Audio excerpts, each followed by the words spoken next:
Quero convidá-los para reverentemente colocarem de pé os presentes, para que nós possamos juntos lermos. Vamos ler todos juntos essa passagem tão bonita do Evangelho de João, capítulo 7, e depois o capítulo 8. Vamos começar então por João, capítulo 7, versículos 16 a 18, 37 a 38. Você pode me acompanhar pelo telão, pode me acompanhar abrindo a sua Bíblia ou a sua própria lição, porque na sua lição também tem esse conteúdo da leitura bíblica em classe. Vamos ler então. Jesus respondeu e disse-lhes: a minha doutrina não é minha, mas daquele que me enviou. Se alguém quiser fazer a vontade dele, pela mesma doutrina, conhecerá se ela é de Deus ou se eu falo de mim mesmo.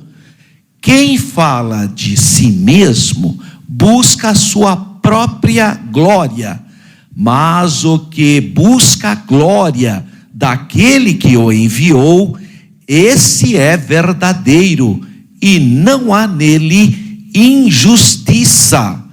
E no último dia, o grande dia da festa, Jesus pôs-se em pé e clamou, dizendo: se alguém tem sede, que venha a mim e beba.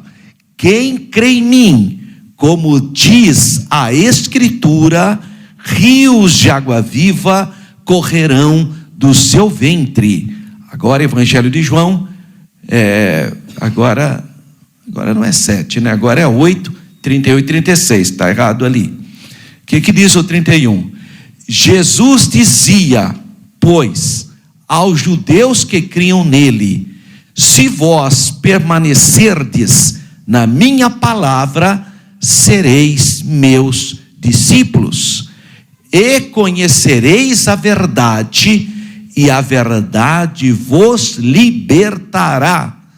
Responderam-lhe: somos descendência de Abraão, e nunca serviremos a ninguém.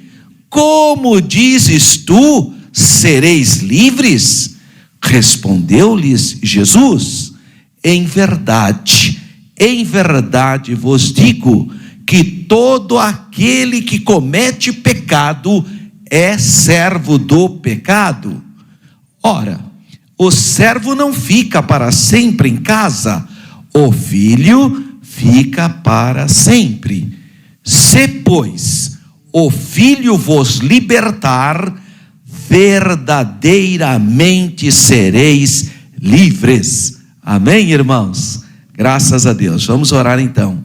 Pai Santo, Deus bendito, Deus Todo-Poderoso, Pai de todas as bênçãos, em nome do Senhor Jesus, queremos clamar a Ti, pedir com fé. Abençoa, meu Deus, cada aluno, cada irmão que nessa manhã abre o seu coração à exposição da Tua poderosa, santificadora palavra. Abençoa cada família, abençoa cada ser humano, meu Deus, que está com os corações abertos, com os ouvidos atentos para acolher a palavra profética. Pai, nos edifica, nos conforta, nos consola nessa manhã, pelo poder da exposição da Tua palavra. Nós te pedimos com fé, em nome do Senhor Jesus. Amém. Graças a Deus. Por gentileza, podeis sentar.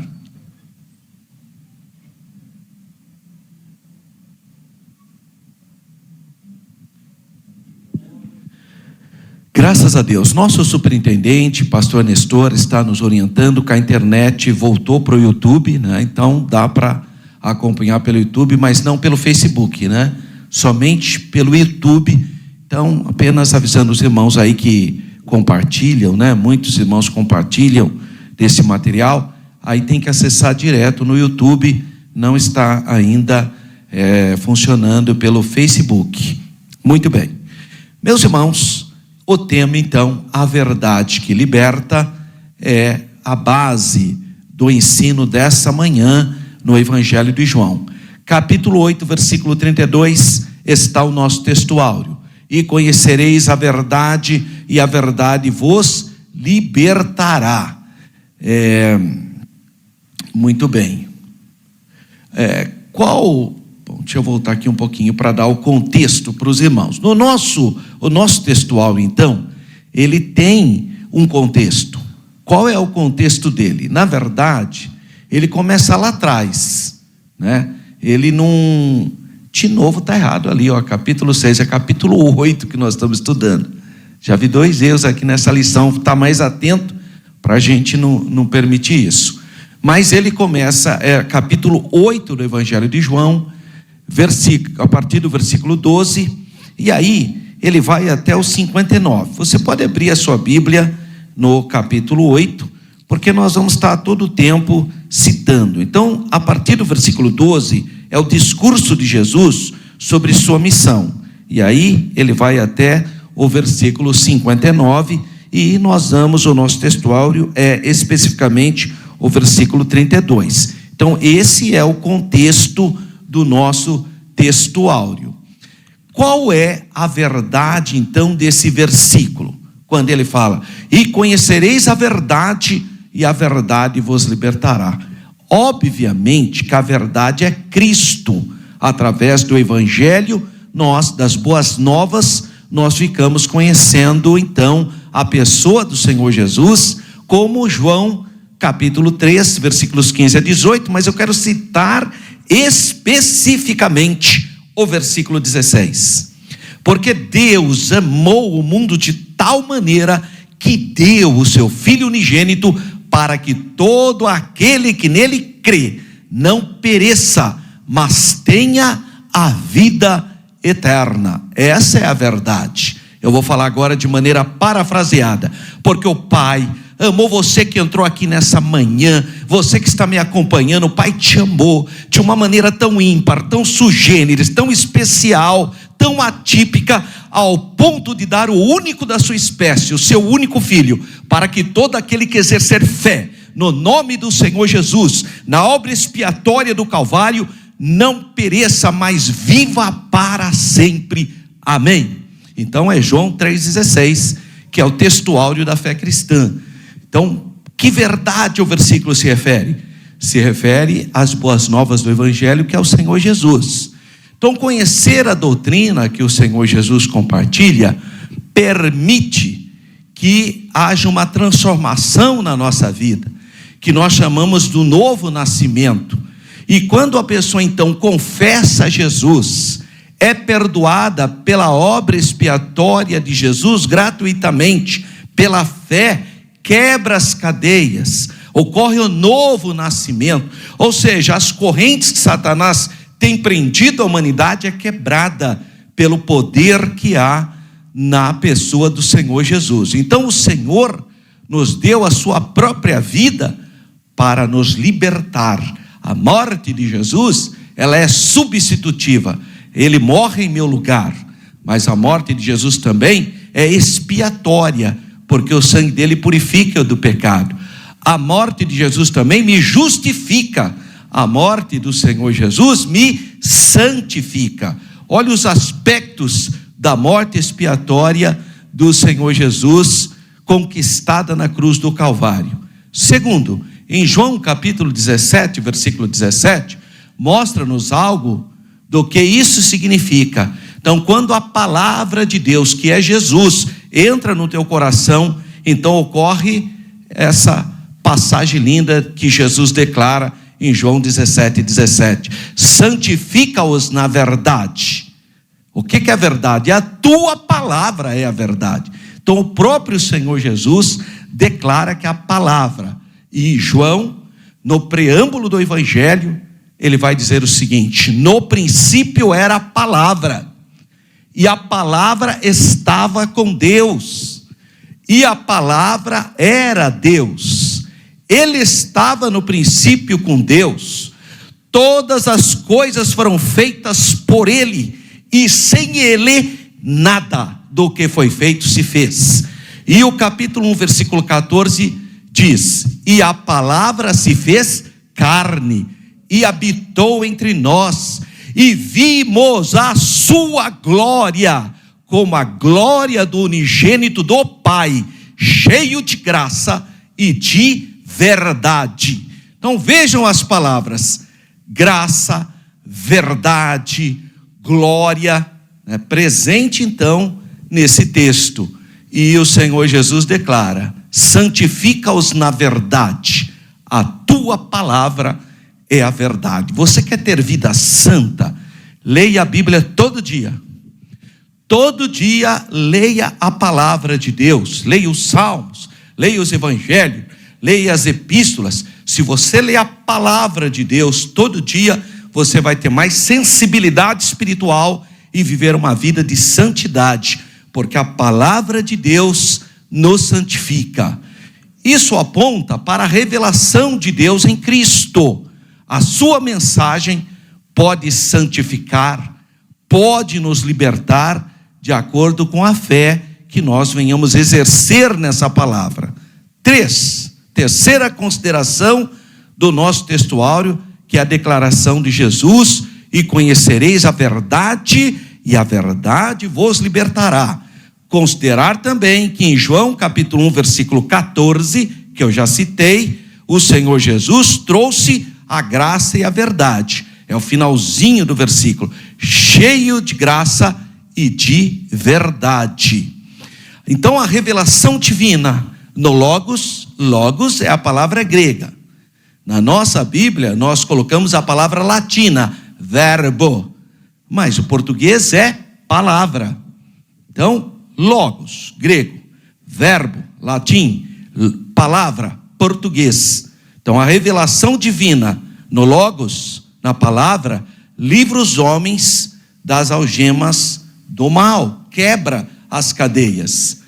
Quarta consideração do nosso textuário de João 8,32. O trecho de João 14,6. João 14,6 é o textuário, se não me engano, da lição 9, o caminho. O que diz João 14,6?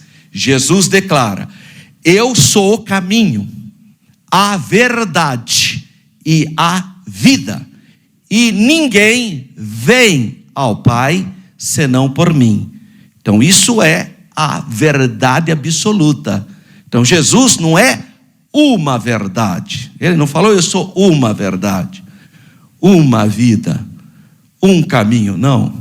O artigo é definido: eu sou o caminho, eu sou a verdade, eu sou a vida. Então há um exclusivismo na pessoa de Jesus, porque não há salvação e nenhum outro nome foi dado. Não tem. Para ser salvo é só através dos méritos expiatórios do Senhor Jesus, conquistados na cruz do Calvário. E ele diz mais, porque às vezes a pessoa está pregando, coitada, ela está ali, ela não percebe a palavra, né? Já vi pregador pregando: Jesus disse, eu sou o caminho, a verdade, e ninguém vai. Não é vai, irmão. Não é ninguém vai. É ninguém vem. Porque ninguém vai chegar na presença do Pai se não for através do nosso sumo sacerdote eterno, o Senhor Jesus. Então, para você chegar à presença do Pai, é só através da porta. É só através do Senhor Jesus, o Salvador. Então, o trecho de João 14,6 expressa uma verdade absoluta que vai contramão à ideologia desse mundo. Porque o que o mundo diz? Todos os rios desembocam no mesmo mar, todas as religiões levam ao mesmo Deus, todos os caminhos chegam ao mesmo céu. Esse é o discurso do mundo, é o discurso do ecumenismo, é o discurso das ideologias pacifistas. Mas o Senhor Jesus quebra esse discurso. O Senhor Jesus destrói essa percepção quando ele diz: eu sou o caminho, eu sou a verdade e eu sou a vida, e ninguém vem ao Pai senão por mim. Portanto, essas ideologias estão equivocadas de dizer que todos os caminhos chegam ao mesmo céu, ou que todos os rios desembocam no mesmo mar. Isso é uma percepção bonitinha, mas universalista e humana.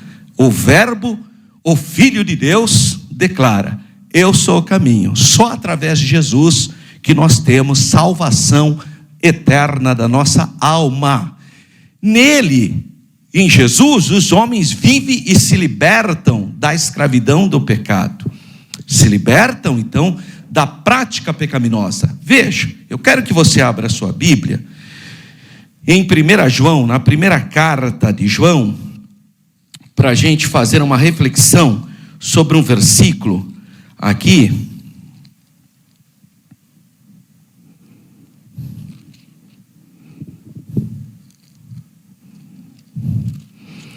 Olha só,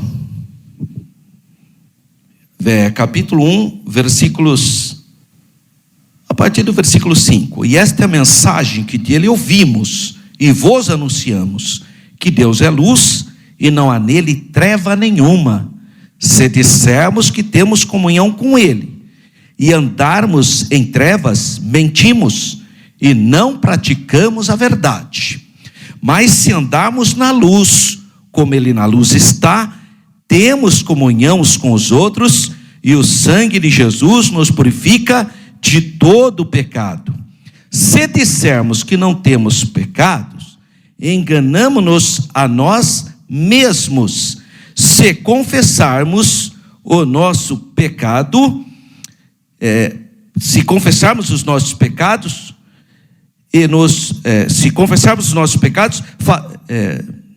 se confessarmos os nossos pecados, ele é fiel e justo. Então, se confessarmos os nossos pecados, ele é fiel e justo para nos perdoar os pecados e nos purificar de toda injustiça. Se dissermos que não pecamos, fazemo-los mentiroso, e a sua palavra não está em nós. Então, olha, ele fala claramente que nós cometemos fragilidades, nós pecamos.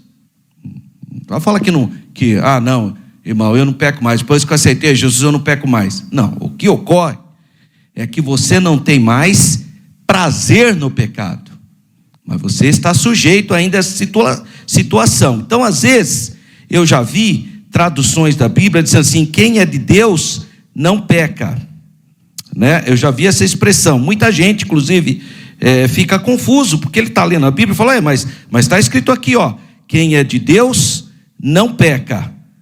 E fala: mas então como que é isso? Quem é de Deus não peca?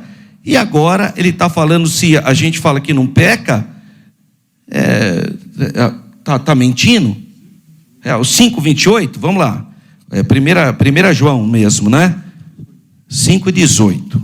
1 João 5:18. Olha só, sabemos que todo aquele que é nascido de Deus, olha, então tem tradução que diz assim, não peca, mas olha como que está a minha tradução aqui, ó, não vive pecando, está vendo? E a ideia aqui é, não tem prazer no pecado, essa é a ideia. Quer dizer, a pessoa comete pecado, mas confessa, pede perdão para Deus, porque não vive escravo do pecado.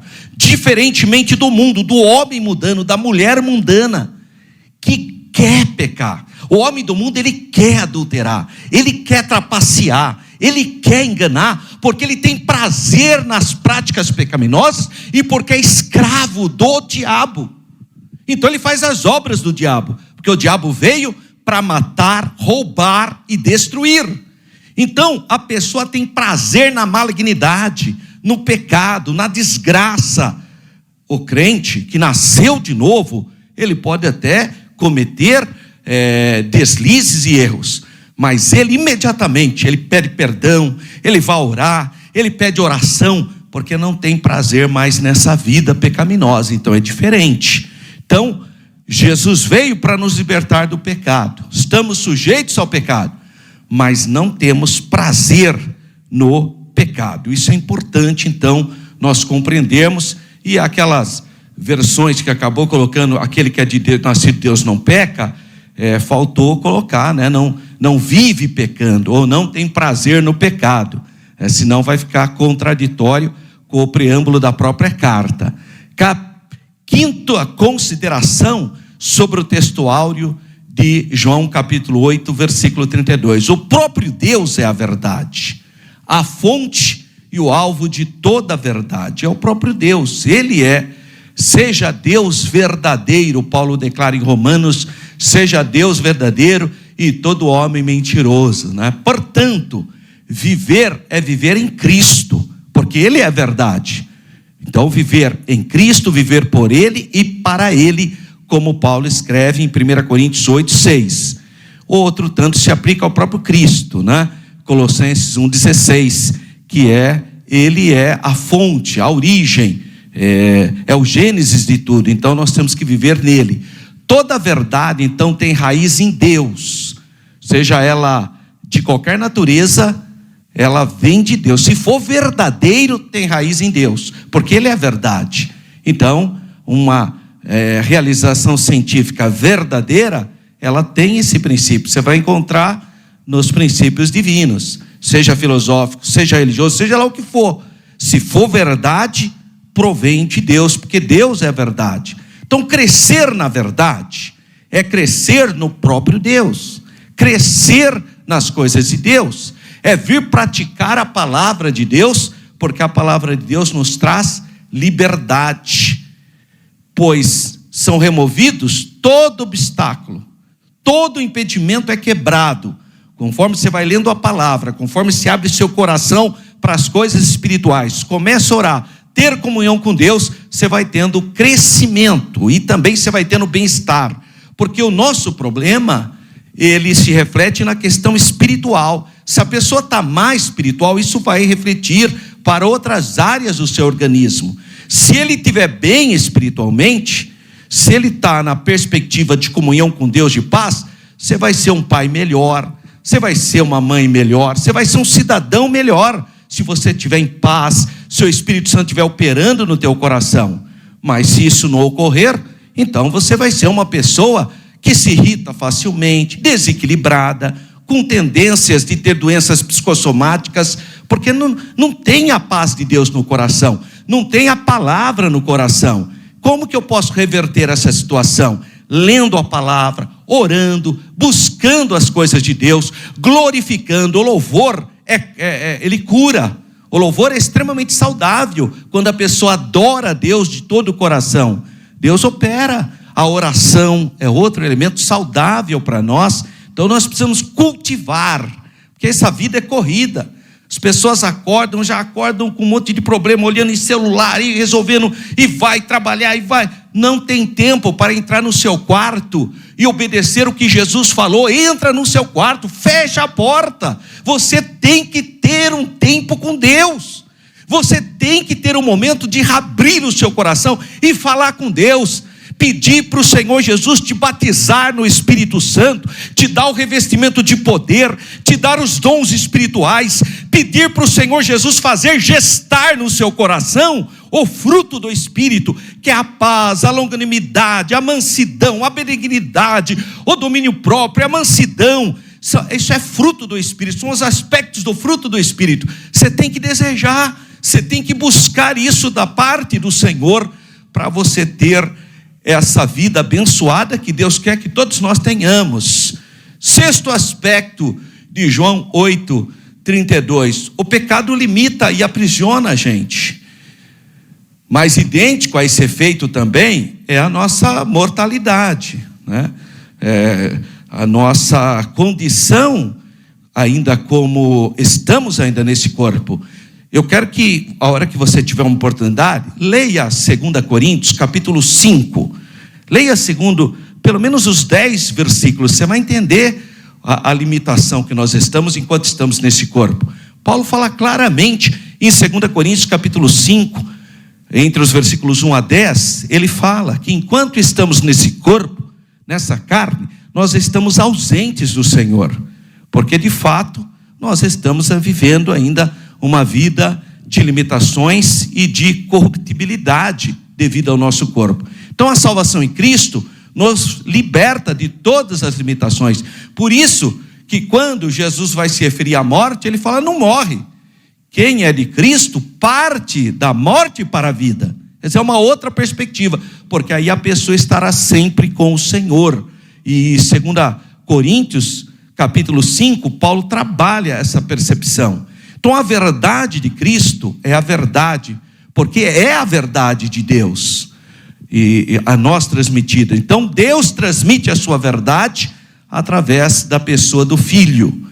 A verdade que está em Cristo conduz os homens à verdade de Deus. Então Deus Pai Todo-Poderoso, o Criador dos céus e da terra, fez um plano de redenção, como João 3,16, ali está, porque Deus amou. Então eu posso chamar porque o Pai amou. O Pai estabeleceu um plano de redenção. Mas quem foi que executou o plano? A segunda pessoa da unidade divina, é o Filho. O Pai não se fez carne. Quem se fez carne foi o Filho. O Filho, o Verbo, se fez carne, habitou entre nós, trouxe o Evangelho, derramou seu sangue na cruz como um cordeiro puro, e derramou seu sangue para a nossa justificação, para o perdão dos nossos pecados, para que nós tivéssemos direito à vida eterna. E hoje, a segurança que Jesus me dá, porque jamais eu chegaria na presença de Deus por mim mesmo, mas através do meu sumo sacerdote, através do Cordeiro de Deus que tira o pecado do mundo, através do santo e poderoso sangue de Jesus, eu entro na presença do Pai. Mas quem me convence dessa verdade? Quem me inspira para orar? Quem me inspira para vir na igreja? Quem me inspira para ler a palavra? A terceira pessoa da unidade divina, o Consolador, o Paráclitos, o Ajudador, o Advogado, Senhor e Guia da igreja, que te inspirou para que essa manhã você estivesse aqui com o coração aberto para acolher a palavra da verdade. Graças a Deus. Então, o Pai fez o plano, o Filho executou o plano, e o Espírito Santo te convence da justiça, da verdade, do juízo, do pecado. As três pessoas da Santíssima Trindade são fundamentais para a minha salvação. Glória a Deus. Então a verdade que está em Cristo conduz os homens à verdade de Deus, porque se tornaram parte do corpo de Cristo, remidos pelo sangue de Jesus. E aí a gente colocou uma série de versículos que são os apontamentos. Mas a verdade vos libertará, é isso que diz o texto, não é? A verdade vos libertará. Então o Evangelho nos livra da escravidão do pecado. O contexto de João 8,32 é: a verdade é Jesus e vai libertar do quê? Do pecado. Esse é o contexto. Claro que as pessoas acabam usando em um monte de contexto, mas o contexto de João 8,32 é esse. Quem é a verdade? Jesus. Libertar do quê? Da escravidão do pecado. Portanto, é uma perspectiva espiritual. Tá? Então, o Evangelho nos livra da escravidão do pecado, das forças satânicas, e o conhecimento do Senhor nos leva de volta para o nosso Pai, para o nosso Criador, para o nosso Deus. Então, a liberdade verdadeira consiste em vivermos em Cristo, liberto das práticas pecaminosas e em santidade. Graças a Deus. Essa é a ideia da verdadeira liberdade. Ela vai produzir em mim o fruto do Espírito, e eu vou ter plena comunhão com o Criador. Então, o conceito de liberdade do Ocidente é não ter restrições. Esse é o conceito do mundo. Então, eu quero ter liberdade. Então a mulher fala: o homem fuma, eu tenho o direito de fumar também. O homem usa droga, eu tenho o direito de... Quer dizer, que liberdade é essa? Não, eu sou livre para pecar? Não, para pecar você está caindo na escravidão, porque isso vai gestar o quê? Consequências espirituais, morais, sociais. Então, o que o mundo, o que as filosofias do mundo, o que as ideologias do mundo, o que o mundo concebe por liberdade, é uma farsa. É, na verdade, uma escravidão transvestida de liberdade. A verdadeira liberdade liberta você do pecado, porque o pecado não terá mais domínio sobre vós. A verdadeira liberdade te liberta para você enxergar o caminho que vai para o alto, que te leva ao céu, para se desviar do de baixo, que leva ao inferno. Então a verdadeira liberdade te revela, te dá dignidade, restaura a sua família, restaura os seus projetos, a sua comunhão com o Pai. Essa é a verdadeira liberdade, não a que o mundo oferece, apelidada de liberdade. Esse versículo é essencialmente evangélico, esse capítulo 8, versículo 32. Por quê? Que ele fala lá: e conhecereis a verdade, e a verdade vos libertará. Libertará do quê? Das trevas, da escravidão. Está abolido o pecado na vida de quem está em Cristo. Aliás, é isso que Paulo diz: quem agora está em Cristo, nova criatura é. As coisas velhas se passaram, eis que tudo se fez novo, porque você foi liberto por Cristo, graças a Deus. Hoje à tarde, às 14 horas, nós vamos ter o batismo nas águas. Quem é que vai batizar? Quem já está livre, quem já foi salvo, quem já teve os seus pecados perdoados pelo sangue de Jesus. O que ele vai fazer? Vai obedecer a ordem de Jesus para se batizar. Qual é o símbolo do batismo? Romanos capítulo 6, ou Colossenses capítulo 2. O que é o símbolo do batismo? Se você já morreu para o mundo, se você já nasceu de novo, se você é uma nova criatura, se você é salvo em Cristo, sepulta a velha natureza, porque agora você é uma nova criatura em Cristo, e você deve fazer isso publicamente, sinalizando que você morreu para o mundo e vai fazer parte agora do corpo de Cristo, uma nova pessoa em Cristo. Símbolo do batismo, a importância de ser batizado, que simboliza o quê? A sua nova vida no novo corpo, que é Cristo Jesus, nosso Senhor. Então hoje à tarde, às 14 horas, se Deus permitir, estaremos aqui para sermos testemunhas na obediência, porque Jesus deixou só 2 ordenanças: batismo e santa ceia. Glória a Deus. E nós estaremos aqui realizando essa bênção. Então, meus irmãos, olha só o que diz o Romanos capítulo 13, versículos 13 a 14. Vamos ler, olha só: andemos honestamente, como de dia, porque é uma nova vida, não em glutonarias, em excessos, comilanças, festas exóticas, de desperdício, nem em bebedeiras, nem em desonestidades, nem em dissoluções, nem em contendas, nem em inveja, mas revesti-vos do Senhor Jesus Cristo, e não tenhais cuidado da carne em suas concupiscências. Amém, irmãos? Então, conhecer a verdade produz essa mudança de vida no meu coração, graças a Deus. Qual é a palavra-chave da lição dessa manhã? Liberdade. Olha, nós estamos discutindo, ou melhor, nós estamos refletindo sobre João capítulo 8, versículo 32. E conhecereis a verdade, e a verdade vos libertará. Então a palavra-chave é a liberdade, mas a verdadeira liberdade, não esse conceito do mundo. A pessoa xinga todo mundo e bate em todo mundo e acha que quer ter liberdade para ofender os outros. Para ofender os outros, isso é liberdade? Não, irmão, a liberdade não ofende ninguém.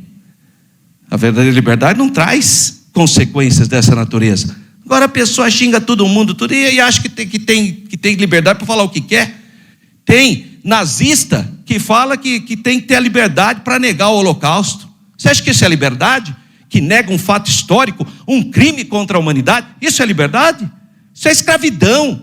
Isso é ideologia do mundo, da carne, pecaminosa, criminosa. Agora Jesus dá a verdadeira liberdade, porque Ele liberta o homem, a humanidade do pecado.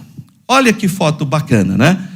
Essa foto é tirada da maquete do templo que está lá em Jerusalém. Essa maquete fica no Museu do Livro, na cidade de Jerusalém. Tem o Museu do Livro, do lado tem uma maquete como era Jerusalém na época do Senhor Jesus. Esse é o Santo Templo. Esse templo, está vendo como ele é? Ele foi construído pelo rei Herodes. Só eu que estou vendo ali. Olha ali, irmão. Olha ali. que aconteceu que você apagou o telão, varão? Ele fez de propósito. Eles vão, quer que você veja? Não tem problema. Olha aqui, ó. Pode adquirir o meu livro, que eu conto toda essa história aqui, ó. Tá? Esse livro, Jerusalém no Imaginário Evangélico, eu explico o imaginário sobre o templo. O templo de Herodes, ele foi construído na cultura greco-romana. Esse templo dos judeus, onde Jesus foi apresentado, ele era maravilhoso, uma das maravilhas do mundo, todo de mármore, colunas de mármore rosa e branco, com detalhes de ouro, uma coisa assim lindíssima, enorme, uma estrutura que até hoje você vê a estrutura dele, não ele, mas a estrutura está lá, que é a esplanada do templo, está lá em Jerusalém. Nesse livro eu explico da onde que Herodes se inspirou para construir o segundo templo. Ele se inspirou em um templo pagão da cidade de Alexandria, no Egito, chamado Quesarion, era o nome do templo. E esse templo, o nome correto dele é Templo de Herodes. Inclusive, a Igreja Universal fez um templo em São Paulo, inspirado nesse templo. Só que ela apelidou de Salomão, porque acho que não ficaria bem falar que é o Templo de Herodes, né? Fica meio estranho, né? Mas historicamente o modelo lá é o Templo de Herodes. O Templo de Salomão, ele era diferente, porque ele foi inspirado na cultura sírio-fenícia. Foi Irão, rei do Sírio, rei da Fenícia, que enviou artesãos para construir o Templo de Salomão. Então ele tinha, culturalmente, ele é diferente. Quem gosta de história, então está aqui, esse livro que eu escrevi, ele chama Jerusalém no Imaginário Religioso, do judaísmo ao pentecostalismo clássico. E, na verdade, esse aqui é a minha pesquisa de qualificação, que foi julgada e aprovada na Universidade de Mackenzie, para a minha formação em mestrado em ciências da religião. Então, tem disponível aí na Escola Teológica, quem quiser, quem gosta de história, você tem essa oportunidade. Voltou o templo? Aí, irmãos, ninguém fala nada. Olha aí o templo, tá vendo que lindo? Né? Era bonito. Tá? Esse é o templo. Muito bem. Então o primeiro tema é Jesus, a verdade em Jerusalém. Vamos trabalhar um pouquinho de geografia bíblica? Na Escola Teológica eu lancei esse livro também em 2024, porque eu percebi que tinha um hiato, uma falha sobre geografia bíblica na teologia do Brasil, porque se descobre muita coisa, né, arqueologia. Então esse livro é novo, né, tem um ano, chama Geografia Bíblica, uma análise das terras bíblicas, e aí eu explico como que era a terra de Israel na época de Jesus. Porque tem um monte de gente que fica falando a Palestina na época de Jesus. Não existia Palestina na época de Jesus. Não existia esse termo. Até a Sociedade Bíblica teve uma fraquezinha, pôs um mapa aqui, você vê aqui no mapa, está escrito assim, a Palestina na época de Jesus. Não existia Palestina na época de Jesus. Não tem. A palavra Palestina vem de filisteus. Só aquela, tá vendo? Ali aquela bordinha cor-de-rosa ali embaixo, para o mar Mediterrâneo, tem uma bordinha cor-de-rosa, tipo, ali que era a Palestina, que é a terra dos filisteus. Então o que aconteceu? Porque toda a região ficou apelidada de Palestina. Na época de Jesus, nem tinha esse conceito. Na época de Jesus é o mapa que você está vendo. Província da Judéia, província da Samaria, província da Galileia, tinha Pérea, Traconites, Decápolis, eram províncias romanas.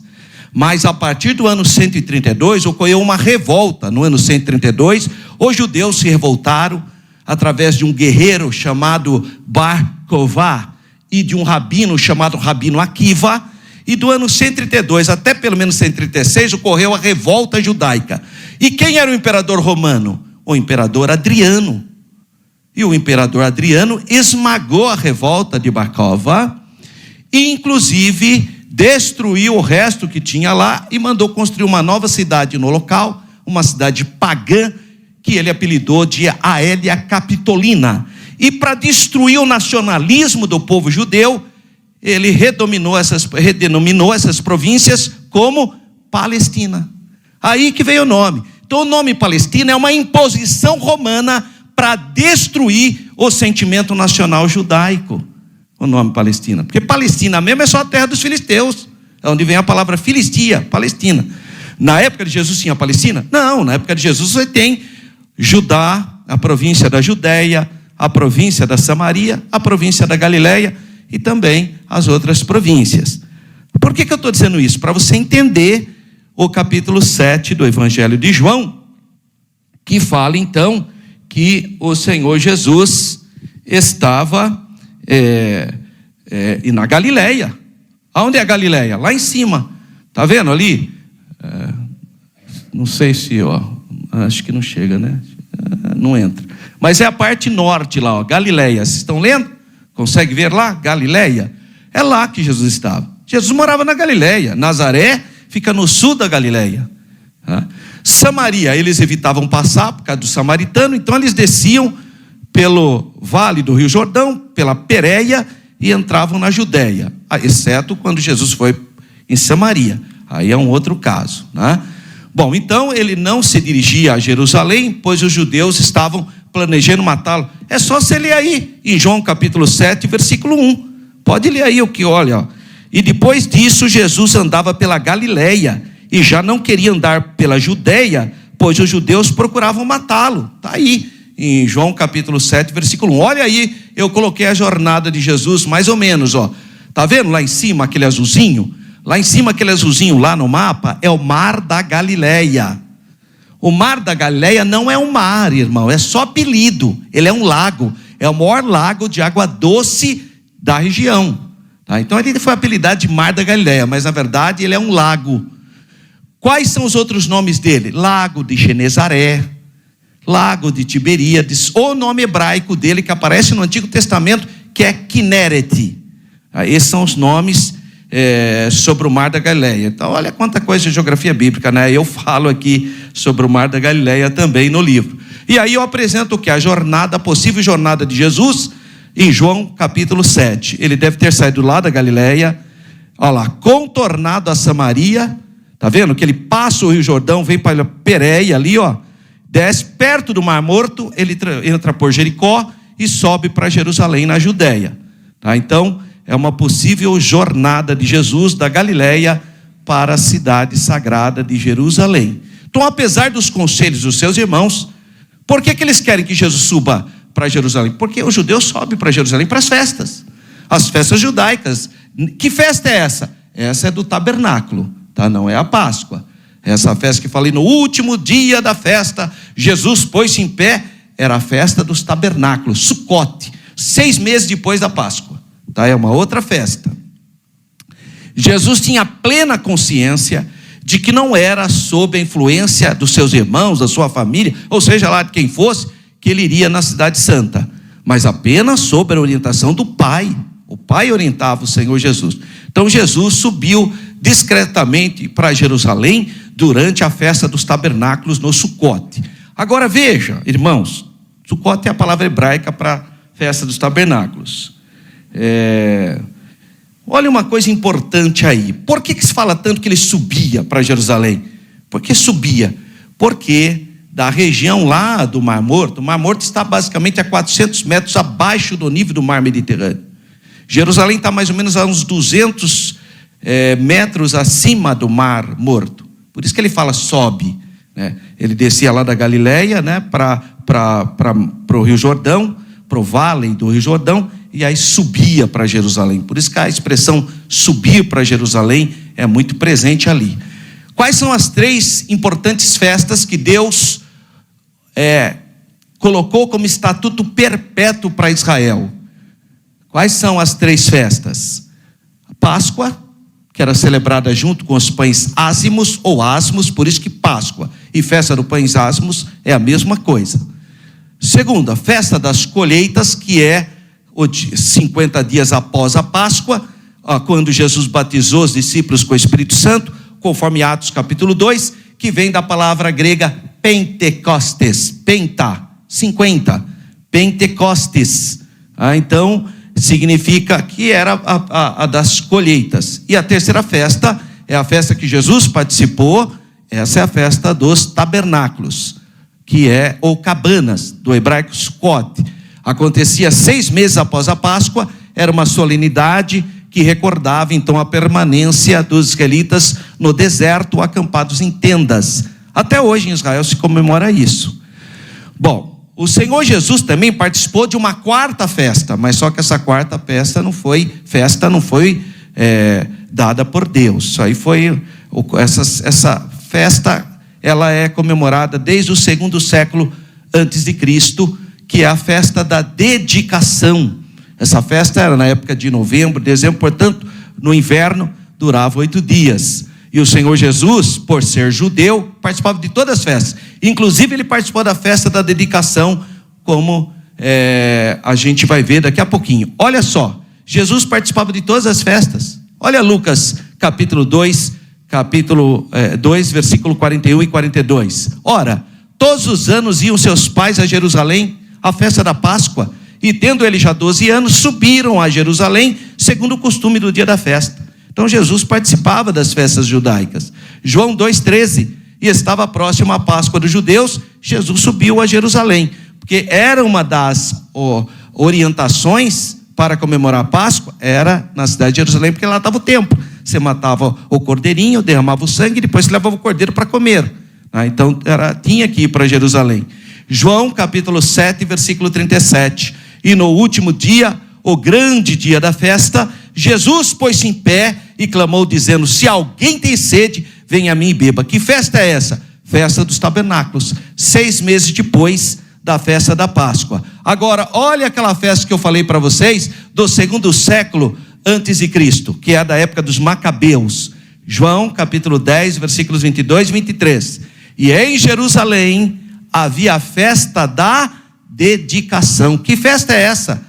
É a festa que Matatias Macabeu implantou quando ele lavou o templo, porque o rei da Síria, chamado Antíoco Epifânio IV, havia invadido a Judéia, profanado o santo templo, inclusive ofereceu uma porca no altar do sacrifício. Então o templo tinha sido profanado por Antíoco Epifânio, que é uma espécie de anticristo, né? E aí o sacerdote Matatias lavou com águas de cheiro, né? Purificou o templo, e aí estabeleceu essa festa, a festa da dedicação, que durava 8 dias. Então o que disse? Em Jerusalém havia a festa da dedicação, e era inverno, e Jesus andava passeando no templo, no alpendre de Salomão. É inverno porque essa festa é entre novembro e dezembro, e aí é frio em Israel. Eu morei em Israel nesse período, e lá é muito frio. Chegou a situação de eu ver neve em Jerusalém. Cair neve, Jerusalém fica no deserto da Judéia, mas caiu neve, tá? Então às vezes acontece. Portanto, em João capítulo 7, o Senhor Jesus participou da festa dos tabernáculos em Jerusalém. Ao afirmar que o seu tempo ainda não havia chegado, ele fala isso. Jesus referia-se então ao momento em que ele seria entregue aos inimigos e seria crucificado, morto, sepultado, para cumprir a justiça divina. Olha o que diz Mateus 20:18 e João 8:20. São versículos simétricos. Eis que vamos para Jerusalém, e o Filho do Homem será entregue aos príncipes dos sacerdotes e aos escribas, e condená-lo-ão à morte. Então, a partir do capítulo 13 de João, o Senhor Jesus está em Jerusalém, mas aí é para participar da festa da Páscoa, no capítulo 13. Olha só o que diz João 13:1. Ora, antes da festa da Páscoa, sabendo Jesus que era chegada a hora de passar deste mundo para o Pai, como havia amado os seus que o estavam no mundo, amou-os até o fim. Então Jesus, irmão, sabia de tudo. Ele sabia de tudo. Pensa que ele foi pego de surpresa? Não, os discípulos não sabiam de nada, mas o Senhor Jesus sabia. 1.2, a verdade na festa dos tabernáculos, porque a declaração de Jesus foi durante a festa dos tabernáculos: e conhecereis a verdade vos libertará. Nos versículos 10 a 13, Jesus então saiu um pouquinho do assédio da população, né? Durante a festa ele subiu ao templo e começou a ensinar. Ele estava ciente que havia uma divisão de opinião sobre a pessoa dele, isso está claro no capítulo 7, então ele afirma no capítulo 7, versículo 16, a minha doutrina não é minha, mas daquele que me enviou. Muitos então acreditaram em Jesus, muitos acreditavam que Jesus era um profeta, muitos acreditavam, mas não tinham ainda percebido que Jesus era o Machia, o servo sofredor profetizado pelo profeta Isaías, que ele era o desejado, o escolhido. Isso muitos ainda não tinham uma percepção adequada. No entanto, quem se encontrava ali diante deles, eles estavam vendo o quê? O Verbo encarnado. Apenas o Filho de Deus poderia declarar esse versículo de João 4:6. Só Deus pode dizer isso. Eu sou a verdade. Só Deus, irmão. Isso implica a divindade. Ninguém falou isso. Moisés não falou isso. João Batista não falou isso. Paulo não falou isso. João não falou. Maria não falou isso. Só Jesus. Eu sou a verdade. Porque isso tem a ver com divindade. Tá? 1.3. Vivendo na verdade. Os versículos 16 e 19 referem-se então à doutrina que o Senhor Jesus transmitia. Essa doutrina, claro, provinha do Pai. E para cumprir a sua vontade era necessário entender a verdade revelada pelo Pai em Cristo. O Senhor Jesus é a verdade. A mesma verdade que manifestou na cidade santa de Jerusalém. A mesma que estava lá na festa dos tabernáculos, através do Espírito Santo, se faz presente hoje entre nós. Por isso, ele nos convoca não só a conhecer, mas também a viver essa verdade absoluta. 2. Jesus, a verdade diante dos escribas e fariseus. E aí entra uma outra questão para quem está lendo a Bíblia. Terminou o livro do profeta Malaquias, encontra uma folhinha branca aqui entre o livro do profeta Malaquias, que é o fim do Antigo Testamento, e o início do Novo Testamento.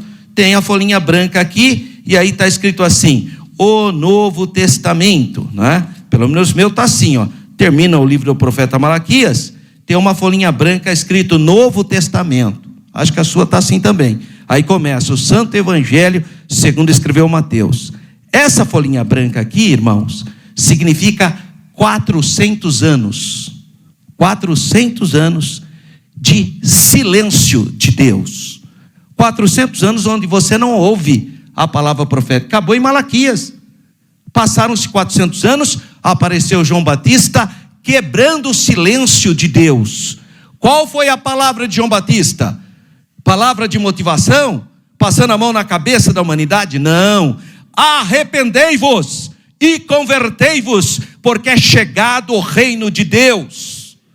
Esse foi a quebra do silêncio de 400 anos, que teologicamente a gente apelidou ou denominou de silêncio profético ou interbíblico, né? O período interbíblico. Mas nesse período interbíblico, e por isso que eu falei, você está lendo Malaquias, terminou Malaquias, você não encontra nada de fariseus, saduceus, herodianos, não tem isso. E aí começa o Evangelho de Mateus, aparece saduceu, como assim? Esses grupos religiosos surgiram nesse período, chamado silêncio profético. Surgiu o grupo dos fariseus, vem do grego, farisairo, significa santos, separados. Eles achavam que eram discípulos de Moisés, eram mais conservadores e realmente tinham uma doutrina mais bíblica, entre aspas. Surgiu um outro grupo chamado Saduceus, que para nós veio como saduceus. Esses eram judeus que aceitaram a cultura grega. Então eles não criam na ressurreição, não criam na imortalidade da alma. É grego, só faltava crer na reencarnação, né? Que era a grande doutrina grega.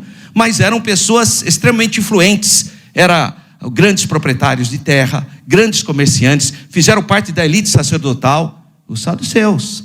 Tinha outros grupos mais radicais, políticos, como zelotes, espécie de extremistas. Tinha outro grupo, sicários, ficou chamado de sicário, porque aquela faquinha, sicar, eles queriam matar os romanos, porque entendiam que era uma ocupação estrangeira pagã. E depois nós descobrimos, só a partir de 1948, um outro grupo, que até então a gente não viu e não está registrado na Bíblia. São os essênios. Graças às descobertas dos rolos do Mar Morto, lá na região de Qumran, lá no deserto da Judéia, é que a gente descobriu esse grupo chamado essênios. Devia ter outros grupos, por exemplo, herodianos, a Bíblia fala dos herodianos, seguidores do rei Herodes, né? Então são vários grupos. Jesus vai enfrentar quem? Um desses grupos religiosos, chamado fariseus. E aí entra o episódio da mulher que cometeu adultério, mas os fariseus são tão hipócritas que só levaram a mulher. Ué, a mulher não cometeu adultério com alguém? Cadê o homem? Não, só levaram a mulher. Então, no capítulo 8 do Evangelho de João, a verdade representada pelo Senhor Jesus é posta à prova pelos líderes judeus, enquanto ele ensinava uma multidão ansiosa por mais milagres, né?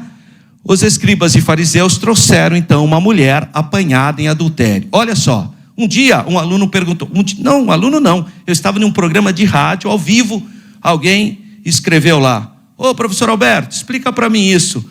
João capítulo 8 diz que Jesus estava escrevendo, mas ele estava no templo, como que ele estava escrevendo? Ele só esqueceu, por isso que eu falo como a geografia é importante, né?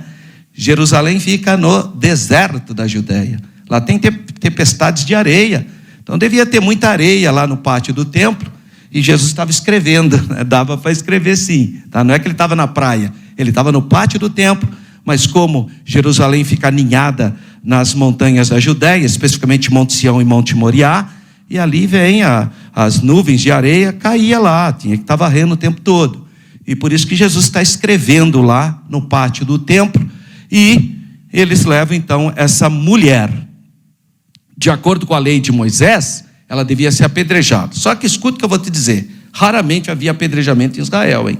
Não pensa que toda hora tinha apedrejamento, não era assim. Você tem que ter 2 ou 3 testemunhas, era uma coisa mais complexa, tá? Bom, e eles foram questionar o Senhor Jesus, acusando dele contrariar a lei. Então João capítulo 8, versículo 7 declara, Jesus declarou para eles, então chegaram com a mulher, que segundo eles foi pega no ato do adultério, mas não trouxeram o homem, né? Impressionante, conseguiu pegar ela no ato, mas não trouxeram o homem. Você já vê a fraquezona dos fariseus, né? E aí Jesus olha para eles, aquele que dentre vós está sem pecado, seja o primeiro que atire a pedra contra ela. Pode atirar. E continua escrevendo. Todo mundo foi embora. Todo mundo saiu, como a gente diz aqui no Brasil, a la francesa, né? De fininho, disfarçando. Só que tem uma coisa, Jesus nunca cometeu pecado. Nunca houve engano nos lábios do Messias, do Senhor. Ele podia ter pego uma pedra e abatido aquela mulher, porque a lei de Moisés dizia isso. Porque ele nunca cometeu pecado.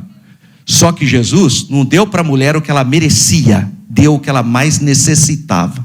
É isso que Jesus faz para nós. Ele te salva, ele te liberta, ele te dá o que você necessita, não o que você merece. Então, ninguém teve coragem de lançar pedra contra aquela mulher. A verdade que Cristo nos traz, ele revela a consciência das nossas fragilidades. Assim, quando somos impactados por essa verdade, encontramos libertação dos pecados. 2.2, Jesus é a verdade revelada, e isso fica claro nesse episódio da mulher, né? E na declaração de João 14,6, que eu nem vou me aprofundar, porque vai ser objeto de estudo para nós. A lição 9 tem João 14,6 como nosso texto áureo, quando Jesus declara que é o caminho, a verdade e a vida. Essa verdade não é apenas genérica, tá? Como você ou como o mundo diz. Você fala uma coisa para uma pessoa do mundo, ela fala, essa é a sua verdade. Fala, não, essa é a sua verdade. Não é isso. Isso é relativismo. Cada um tem a sua verdade. Jesus é a verdade absoluta. Ele não é uma verdade. Também não se trata de um caminho, mas o único caminho. Nosso Senhor, então, é a verdade única de que todos nós precisamos. 2.3, a verdade que o mundo precisa conhecer. Um dos motivos que o Senhor mandou o revestimento do poder, o batismo com o Espírito Santo, a promessa do Pai, é para que você fosse testemunha, irmão. Você tem que ser testemunha. Irmão, hoje está fácil você ser testemunha. Por exemplo, hoje tem batismo, mandaram para mim o banner do batismo. Custa você compartilhar com alguém? Pelo amor de Deus, hoje tem culto à noite, irmão. Custa você enviar um convite. Você não está falando nem, olha que bênção que é o celular. Você não precisa nem falar, é só você mandar um convite. Mas tem gente que não move uma palha, irmão. Custa você convidar as pessoas para vir aqui no culto, irmão? Irmão, é que eu sei que ele não vem. Quem é você para saber isso? Você está esquecendo que existe a pessoa do Espírito Santo que trabalha, porque Deus ama as pessoas. Então semeia o convite, convide gente para vir no culto hoje à noite, convide pessoas para vir ouvir o Evangelho, manda um convite, Pelo celular. Até os maridos aí que têm dificuldade de falar para a esposa que ama, manda um coração para sua esposa, meu irmão. Pelo amor de Deus. Você não tem coragem de falar? Manda um coração. Tem o mesmo efeito. Mas que dificuldade, né, irmão? Isso é falta de oração, viu, irmão? Não tem coragem nem de convidar as pessoas mais. E olha que a igreja sede é uma coisa gloriosa, irmão. Pensa a orquestra que tem aqui nessa igreja, irmão. Pensa no coral que nós temos. O conjunto de jovens. As mensagens. Aqui, irmão, é uma coisa gloriosa. E tem gente que não convida ninguém para vir ouvir a palavra de Deus. É uma fraqueza assim assustadora.